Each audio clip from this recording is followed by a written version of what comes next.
Festival ஹாலிடேனாவே நமக்கு ரொம்ப ஜாலியாக ஆகிடும். எங்கே அவுட்டிங் போகலான்னு நம்ம பிளான் பண்ண ஆரம்பிச்சிடுவோம். அப்படி நாங்கள் ஒரு 3 ஃபேமிலி சேர்ந்து பிளான் பண்ணி எங்கே போகலான்னு டிசைட் பண்ணி ஃபைனலாக பார்க்கா பீச்சான்னு ஒரு கன்ஃபியூஷன் வந்து ஃபைனலி பீச்சுன்னு முடிவு பண்ணி பஹ்ரைனில் ஹித்துன்ற ஏரியாவில் அஸ்ரி பீச்சுன்னு ஒரு பீச் இருக்குது. அந்த பீச்சுக்கு தான் போனோம். அந்த பீச் வியூ உங்களுக்கு காமிச்சிருக்கேன் பாருங்கள். அந்த ரொம்பவே நல்லா இருந்துச்சு. நம்ம ஊர் பீச் மாதிரி இங்கே வந்து அலைலாம் அதிகமாக வராது, சைலண்ட்டாக இருக்கும்.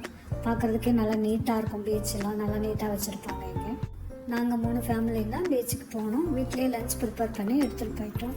ஸோ பீச்சில் எடுத்துகிட்டு போயிட்டு வச்சு சாப்பிட்டுட்டு உடனே தண்ணியில் இறங்க ஆரம்பித்தாச்சு.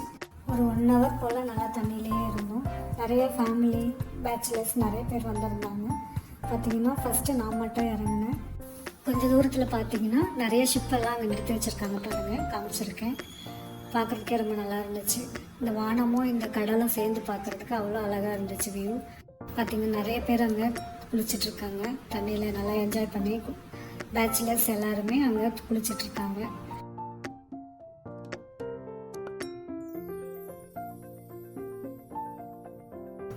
நம்ம ஊர்லலாம் நம்ம அடிக்கடி ஃபங்க்ஷன் அட்டன் பண்ணுவோம், இல்லை கோயிலுக்கு போவோம். அந்த மாதிரி நமக்கு ஒரு என்ஜாய்மெண்ட் இருக்கும். இந்த கல்ஃப் கண்ட்ரிலாம் பார்த்திங்கன்னா இங்கே அந்த மாதிரிலாம் எதுவுமே இருக்காது. இந்த மாதிரி பீச், பார்க், மால் அப்படி தான் இங்கே இருக்கும். இப்போது அந்த மாதிரி இடத்துக்கு போய் தான் நம்ம என்ஜாய் பண்ண முடியும். கடலில் இறங்கி இந்த மாதிரி குளிக்கிறதே ஒரு தனி சந்தோஷம் தான். கண்டிப்பாக உங்களுக்கு அந்த மாதிரி சான்ஸ் கிடைச்சா மிஸ் பண்ணாமல் என்ஜாய் பண்ணுங்கள். எங்களை சுற்றி நிறைய லேடிஸ், ஜென்ஸு எல்லாருமே குளிச்சுட்டு இருந்தாங்க. நாங்களும் ரொம்ப நேரம் குளிச்சுட்டு அதுக்கப்புறம் கரைக்கு வந்துட்டோம். கரைக்கு வந்து கொஞ்சம் ட்ரை ஆகிறதுக்கு வெயிலில் நின்றுட்டு இருந்தோம். கிட்ஸு அவங்க டவல் எடுத்து தொடச்சிட்டு இருந்தாங்க. ஃபுல் பீச் வியூ தான். இங்கே வந்து எதுவும் என்ட்ரன்ஸ் ஃபீஸ்லாம் கிடையாது, ஃப்ரீ தான். கொஞ்சம் நேரம் வெயிலே நல்லா நின்றுட்டு கொஞ்சம் ட்ரை ஆனதுக்கப்புறம் சாப்பிட ஆரம்பிச்சிட்டோம். பார்த்திங்கன்னா நாங்கள் 12 o'clock போகலான்னு பிளான் பண்ணி 2:30க்கு தான் பீச்சே ரீச் பண்ணோம். அதுலேயும் இன்னொரு ஃப்ரெண்டு கொஞ்சம் கன்ஃபியூஷன் ஆகி இந்த பீச்சுக்கு வர்றது பதிலாக இன்னொரு பீச்சுக்கு போயிட்டு அவங்க 4:30 போல் தான் எங்களையே வந்து ரீச் ஆனாங்க. அதுக்கப்புறம் நாங்கள் எல்லோரும் உட்காந்து லஞ்சு சாப்பிட்டோம். லஞ்சு சாப்பிட்டு முடித்தோம். பார்த்திங்கன்னா 5:30 ஆயிடுச்சு. இங்கே சன்செட் ஆக ஆரம்பிச்சிருச்சு.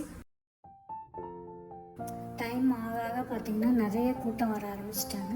அங்கே பாருங்கள், பேச்சுலர் ஃபுல்லாக பாட்டு பாடிட்டு டான்ஸ் ஆடிட்டு நல்லா என்ஜாய் பண்ணாங்க. நிறைய பேர் வாக் பண்ணாங்க. அந்த சன்செட் ஸ்டார்ட் ஆகும்போது பார்க்குறதுக்கே ரொம்பவே அழகாக இருந்துச்சு. அந்த பீச்சோட அந்த சன்செட் பார்க்குறதுக்கு ரொம்ப நல்லா இருந்துச்சு. நாங்கள் போனப்போ ரொம்ப க்ரௌடு கம்மியாக இருந்துச்சு. டைம் ஆக பார்த்திங்கன்னா நிறைய ஃபேமிலி, பேச்சுலர்ஸ் நிறைய பேர் வந்தாங்க. அங்கே பார்த்திங்கன்னா எல்லா டென்ட்டுமே ஃபுல்லாகிடுச்சு, ஃப்ரீயாகவே இல்லை.